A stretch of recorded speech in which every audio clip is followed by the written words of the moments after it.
Oi, oi, lindo, linda. Eu espero que você esteja bem. Tô gravando a introdução desse vídeo num outro momento, porque eu esqueci de gravar na hora, realmente não sei o que acontece comigo. No vídeo de hoje, eu quero dividir com vocês aí um pouquinho da minha experiência estudando na USP. É bem importante salientar que isso daqui é um vídeo dividindo uma experiência pessoal e que pode ser que conversando com algum outro estudante da USP, ou mesmo que se você for um estudante da USP, você tenha pontos que divergem do que eu penso. Vou falar um pouquinho aí sobre as aulas, sobre os professores, metodologias, mas eu acho que principalmente o enfoque desse vídeo vai ser falando sobre políticas de permanência. Então vou contar um pouquinho sobre os programas que existem hoje na USP para que você consiga aí algum tipo de auxílio financeiro e de alguma forma conseguir permanecer ali na faculdade e aproveitar a graduação de maneira mais completa possível. Eu espero que vocês gostem. Não se esqueçam de se inscrever no canal, deixar o like, comentem aqui embaixo se algum ponto do vídeo te chamou a atenção e caso você seja vestibulando, que curso você quer cursar e se você pretende entrar na USP ou não. É isso, bora pro vídeo. Bom, então bora lá. Um primeiro aspecto que eu queria discutir com vocês é com relação aos professores e às aulas no geral. Eu, pelo menos, quando era vestibulando, eu tinha a impressão que entrar na USP me faria ter aula com os melhores professores e que eu estaria rodeado de excelentes profissionais. Isso, em alguma medida, não é mentira. De fato, a gente está rodeado dos profissionais mais capacitados nas suas áreas, mas a grande questão é que você, ao longo da trajetória para se tornar professor universitário, você vai se moldando enquanto pesquisador. Em nenhum momento é abordado de que forma você consegue se aperfeiçoar para de fato se tornar um bom livre docente. É muito difícil você encontrar dentro da universidade professores que estejam preocupados com o processo de aprendizagem como um todo. Aqui não significa que o que eu estou querendo dizer é que os professores mastiguem a matéria e coloquem na nossa boca, ou façam disciplinas com avaliações super fáceis e super tranquilas. A ideia aqui é que eu quero que você entenda que existem professores que são preocupados, de fato, de atingir o público-alvo deles, que são os alunos, então de se aperfeiçoar, de trazer outras metodologias para a gente para dentro de sala de aula, para conseguir entender se os alunos estão aprendendo, se eles não estão, o que pode ser feito de diferente para que a aula melhore, se torne menos cansativa, que seja uma aula mais inclusiva também. Então, muitos desses aspectos são deixados de lado por boa parte dos professores. A ideia de ser um bom professor não é só ter o conhecimento técnico, mas entender das ferramentas para que esse conhecimento técnico consiga ser traduzido de forma acessível para os alunos. E isso é uma coisa que alguns professores têm dificuldade. Um claro exemplo da diferença entre esse tipo de professor foi com microeconomia. Microeconomia é uma matéria muito difícil do curso de economia, principalmente na FEA, e eu tive aula com um professor sensacional, e ele era um professor muito preocupado com a gente. Então ele sempre perguntava pra gente como que estavam as outras disciplinas, se a gente estava conseguindo acompanhar a matéria, se ele podia fazer alguma coisa para melhorar a metodologia dele, se a gente achava que estava justo. Tanto é que num dado momento do semestre ele até mudou as proporções das notas das avaliações para tentar ajudar a gente de alguma forma. Então esse era um professor que era de fato preocupado que atingisse, né, que a linguagem dele, apesar da matéria ser difícil, envolver muito cálculo, muito conceito, conseguisse chegar até a gente. Isso significa que a matéria foi fácil? Não. Isso significa que fazer a matéria com ele foi coxa, que a gente diz na universidade, né, que é uma matéria super fácil, com provas fáceis? Não. A matéria foi difícil, as provas eram difíceis, mas a forma como a gente foi conduzido ao longo da disciplina foi completamente diferente por conta da abordagem do professor. Então, o professor ele tem um poder muito forte de determinar a nossa experiência, não só com a disciplina, mas a nossa experiência na própria universidade, no próprio curso que a gente escolheu. Infelizmente, é uma exceção esse tipo de professor. E algo que eu até comentei com vocês já em alguns outros vídeos é sobre a importância de você construir uma rede de apoio na universidade, porque vão ter momentos muito difíceis que você vai questionar se você deveria ter escolhido aquele curso, se aquele lugar é para você. Isso é um processo normal. Então, se você que está me assistindo é universitário, que acabou de entrar na universidade e está com esse sentimento, quero que você se sinta abraçado e entenda que é normal, sabe? Questionar se aquele é um espaço para você, se aquele foi o curso certo que você escolheu. E é aí que entra o papel da rede de apoio, de você ter bons amigos e pessoas próximas a você, para que vocês consigam lidando isso de maneira conjunta. Então, a rede de apoio ela não serve só para você ter uma estrutura emocional ali na universidade, mas também para vocês estudarem juntos, para vocês lidarem com as dificuldades juntos. Então, isso é uma coisa que hoje me ajuda muito e essa rede de apoio é fundamental não só para mim, mas eu acho que em alguma medida todo mundo precisa disso na universidade para conseguir passar por todos os percalços. Agora, mudando um pouquinho de tópico, vamos falar um pouquinho sobre os materiais e métodos de ensino em sala de aula. Os materiais e as metodologias, elas, claro, vão variar não só de curso para curso, mas também vão variar de disciplina para disciplina. No geral, o que eu percebo é que os professores gostam muito dos slides, porque acaba ficando mais fácil a aula, né? Eles não perdem aquele tempo escrevendo. Alguns professores preferem, do contrário dos slides, a lousa, e tem professor que só não usa nenhum. Dependendo da disciplina, existem outras coisas que são trazidas para dentro de sala de aula, mas eu acho que isso acaba sendo mais exceção, por isso que eu não vou entrar nesse micro. Uma opinião pessoal é que eu prefiro as aulas que são escritas na lousa, apesar de gostar dos slides, de ser mais legível, mais fácil ali para você conseguir entender o que está acontecendo.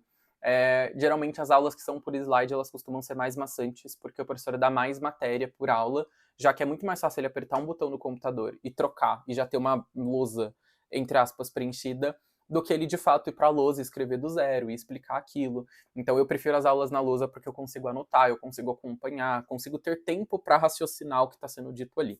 Mas essa é só uma opinião pessoal e você que está me assistindo pode adorar slide, então só quis trazer esse parênteses aqui.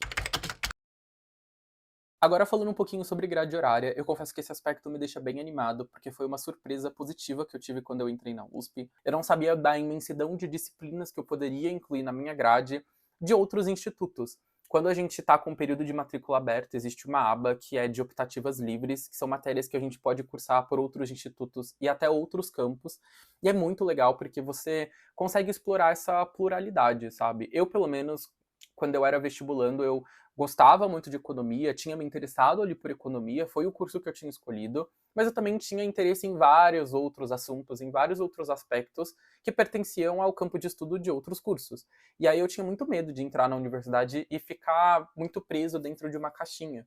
E pelo menos na USP, e eu não consigo dizer com propriedade com relação às outras universidades, a gente consegue ter esse intercâmbio entre áreas muito fácil. Então hoje, por exemplo, se eu quiser, ali quando eu abrir o período de matrícula, eu posso incluir disciplinas do Instituto de Matemática e Estatística, da Faculdade de Arquitetura e Urbanismo, da Escola de Comunicação e Artes. Então é bem legal porque a gente consegue, como eu falei, né, explorar outros gostos. Isso de alguma forma faz com que a gente também tenha uma formação um pouco mais multifacetada, né, em aspectos que às vezes não são explorados dentro do nosso curso, mas que nos fazem desenvolver habilidades que vão ser úteis para a nossa vida profissional e até para a nossa vida pessoal mesmo. Eu acho que a certeza do curso que a gente escolhe, a gente só tem quando a gente está vivendo, então não tenha medo de talvez tentar algum curso e ele não ser o que você esperava, ou talvez existem pontos do curso que não suprem as suas expectativas, porque pelo menos com relação a esse aspecto você consegue ir desenvolvendo e é bem legal e, enfim, isso é uma das coisas que eu acho mais incríveis de estudar na USP.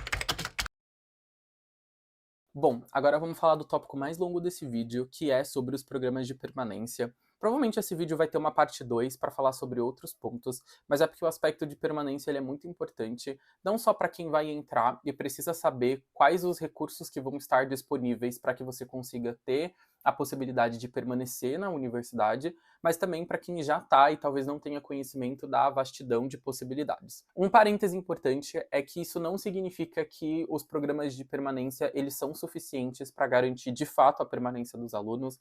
Essa é uma crítica que a gente tem hoje dentro do ambiente discente na universidade, não consegue suprir as necessidades financeiras de uma pessoa, por exemplo, que está vindo de outro estado para morar numa grande metrópole como é São Paulo, com custos altíssimos de aluguel.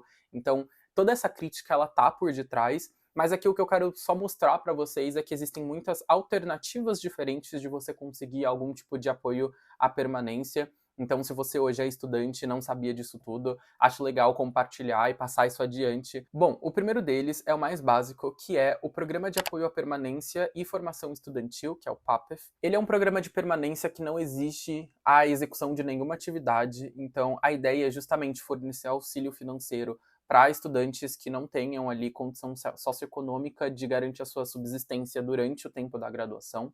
Então, existe o auxílio moradia. Se por acaso você está vindo de outro estado e não tem onde morar, você pode solicitar uma vaga na moradia estudantil que fica na cidade universitária aqui no campus capital. Tem também o auxílio financeiro. Esse auxílio financeiro é de R$ 500 por mês. Ele é válido por 24 meses e é também uma possibilidade, caso você não queira uma vaga na moradia estudantil ou talvez não tenha necessidade de um auxílio moradia, mas precisa de um auxílio financeiro para custos com transporte, com alimentação, quaisquer que sejam ao longo da trajetória universitária, você também pode solicitar esse auxílio. Bom, tem também o auxílio alimentação. O auxílio alimentação garante isenção no restaurante universitário. Se eu não me engano, ele proporciona 40 cotas de alimentação ou R$ 80 por mês, já que cada refeição hoje custa R$ 2.